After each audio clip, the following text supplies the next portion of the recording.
Jueves 21 de septiembre de 2023. Tres mensajes del Evangelio de hoy, tomado del Evangelio de San Mateo, capítulo 9, versículos del 9 al 13. En aquel tiempo, vio Jesús al pasar a un hombre llamado Mateo, sentado al mostrador de los impuestos, y le dijo: «Sígueme». Él se levantó y lo siguió. Y estando en la mesa en casa de Mateo, muchos publicanos y pecadores que habían acudido se sentaron con Jesús y sus discípulos. Los fariseos, al verlo, preguntaron a los discípulos: «¿Cómo es que vuestro maestro come con publicanos y pecadores?». Jesús lo oyó y dijo: «No tienen necesidad de médicos los sanos, sino los enfermos. Andad, aprended lo que significa misericordia quiero y no sacrificios, que no he venido a llamar a los justos, sino a los pecadores». Palabra del Señor, gloria a ti, Señor Jesús. La liturgia del día de hoy nos recuerda la conversión de Mateo. Qué bella conversión y cómo nos vemos reflejados en ella. Vamos a reflexionar tres mensajes en torno a este evangelio. Primero, Jesús te llama. Segundo, ¿cuál es tu respuesta? Tercero, llamar a los pecadores a la conversión. Vamos con el primer punto. Jesús te llama. El evangelio comienza de esta manera. Vio Jesús al pasar a un hombre llamado Mateo sentado al mostrador de los impuestos y le dijo: «Sígueme». Qué cantidad de bellos detalles aparecen en este texto. Lo primero es que Jesús pasa cerca de él. Óyeme bien, Jesús te llama porque Él pasa a tu lado, porque Él está permanentemente contigo, aunque muchas veces tú te sientas solo, aunque muchas veces el pecado te haya llevado a alejarte de Jesús. Él sigue allí. Él sigue cerca. No importa qué te diga la gente, no importa cuántos te acusen diciendo que estás solo, que Dios no está contigo, que Dios no te acompaña, que tu vida de pecado se ha convertido de tal manera en un obstáculo para encontrarte con Dios, que ya nada tienes para hacer, que no tienes salvación. Nada de eso, amigos. Jesús está a tu lado. Y si te sientes pecador, entonces Jesús está todavía más cerca de ti, llamándote a la conversión. Él pasa a tu lado porque permanentemente te acompaña. Es cierto que al no vivir en estado de gracia, todavía no puede vivir en tu corazón plenamente, pero está allí, cerca de ti. El Evangelio también nos dice que Jesús ve a Mateo. Es decir, Dios no solamente está a tu lado siendo indiferente, mirando para otra parte. No, Él te está viendo, Él te está acompañando, Él se fija en ti, Él está mirándote permanentemente, pero te mira con tremenda ternura, te mira para sanarte, te mira para amarte, te mira para curarte. Y repito, su mirada no es de acusación, su mirada es de misericordia, su mirada es tan tierna que esa sola mirada ya es una profunda llamada a la conversión. Y dice el Evangelio que le dice a Mateo: «Sígueme». Y a ti te lo dice hoy: «Sígueme». ¿A dónde vas? ¿Cuál es el camino que estás siguiendo? ¿Lo que has hecho hasta ahora, hacia dónde te ha conducido? ¿Qué frutos puedes recoger de una vida lejos de Jesús, de una vida lejos de Dios? ¿Que no te das cuenta que los únicos frutos que recogemos cuando vamos de espaldas a Dios son frutos de muerte, de envidia, de ira, de soledad, de amargura? Jesús te dice: «Sígueme», y con esto te invita al camino de la luz, con esto te invita al camino de la vida, con esto te invita al camino de la felicidad, al camino de la compañía, al camino del sentirte verdaderamente abrazado por primera vez en tu vida. Y no importa cuán untado de fango estés, no importa el oscuro fondo al que te ha llevado la vida de pecado, Jesús está allí y te sigue llamando. Y te llama con una inmensa compasión, y te llama con una inmensa misericordia. Y atentos, esto no significa que justifique tu pecado, esto no significa que aplauda el hecho de que hayas vivido lejos de Él.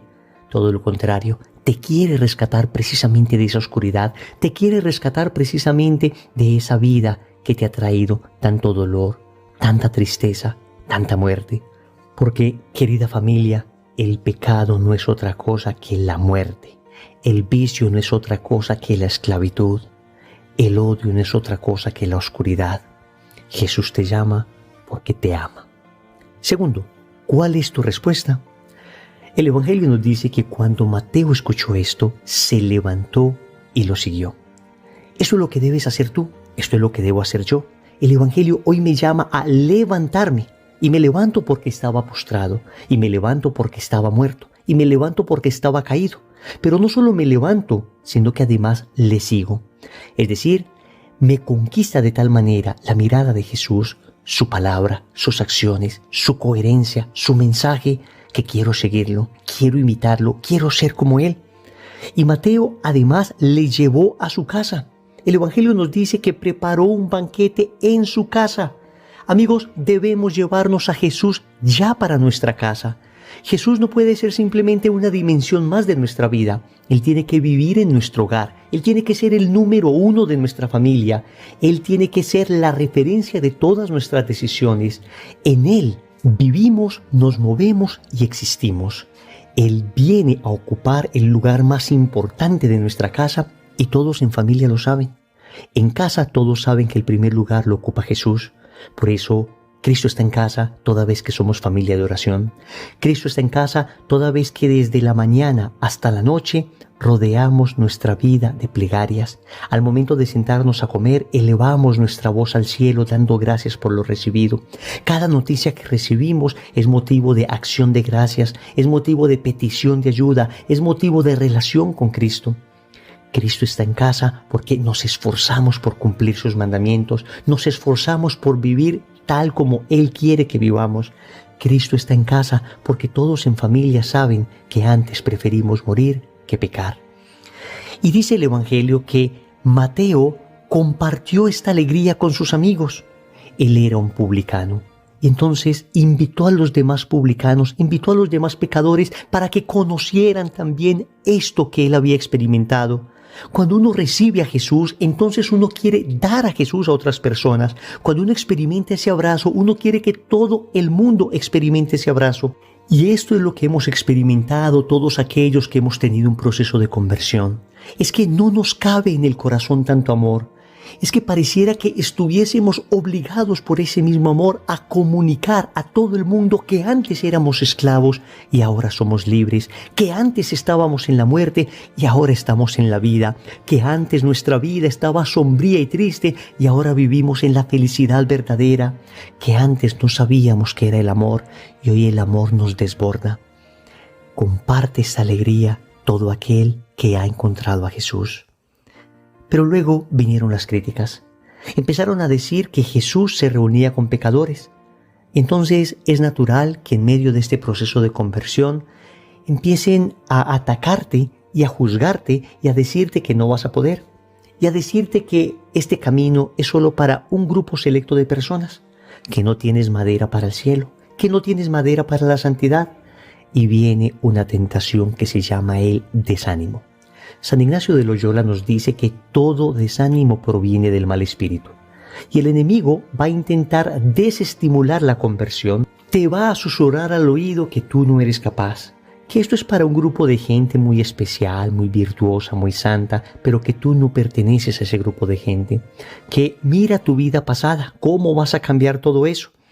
Estas eran las voces que hablaban también al corazón de un Mateo que estaba convirtiéndose.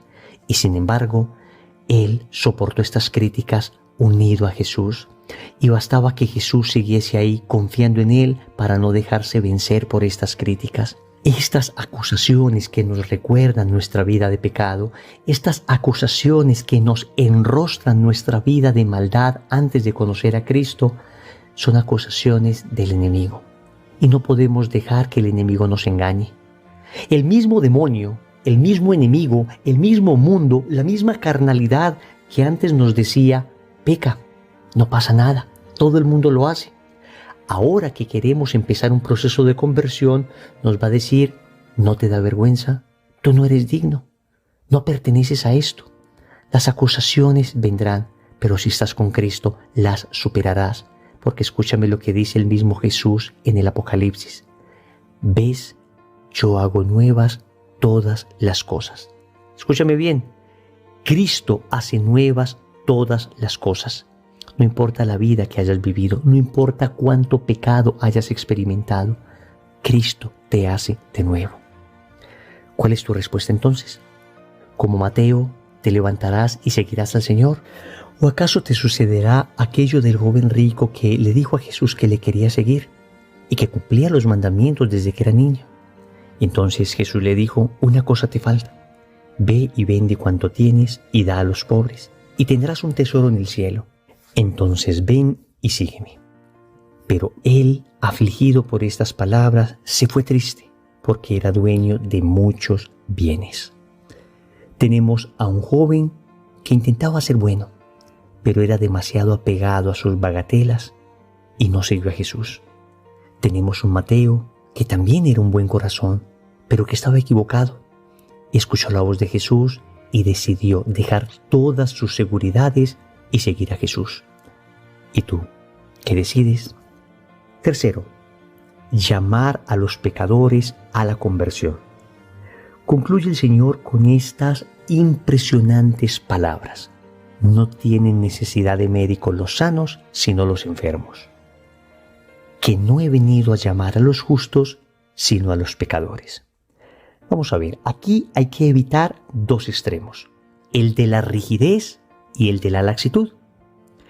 Entonces no debemos condenar a nadie en vida para evitar caer en la rigidez. Los rígidos serían aquellas personas que creen que ellos son los santos y que si no se comportan como ellos, entonces los demás son pecadores. Y ellos son los que deciden quién se salva y quién se condena. Y debemos evitar ese extremo. Claro que lo debemos evitar. Pero amigos, también existe el otro extremo, el de la laxitud. Y este es el extremo de aquellos que hablan mucho de acogida, hablan mucho de misericordia, pero poco hablan o prácticamente nunca hablan de conversión. Escuchemos claramente las palabras de Jesús. No tienen necesidad de médicos los sanos, sino los enfermos. Entonces hay un reconocimiento de que hay una enfermedad y precisamente el médico viene a sanar esa enfermedad. De nada serviría que el médico acogiera al enfermo y lo dejara morir en su enfermedad. Luego el Señor dice, no he venido a llamar a los justos sino a los pecadores. El Señor llama a los pecadores, pero los llama a la conversión. De nada serviría que el Señor les llamara para dejarlos en la situación deplorable a la que los ha reducido el pecado. Que quede claro entonces, llamar a los pecadores a la conversión, evitando la rigidez y evitando la laxitud. Oremos. Amado Señor, nos presentamos de nuevo ante ti. Sabemos que nos estás llamando, pero hemos sido muy resistentes a tu llamado. Nos ha costado mucha dificultad dejar las bagatelas que nos tienen anclados a un mundo que lo único que ha hecho es herirnos, hacernos sufrir, maltratarnos.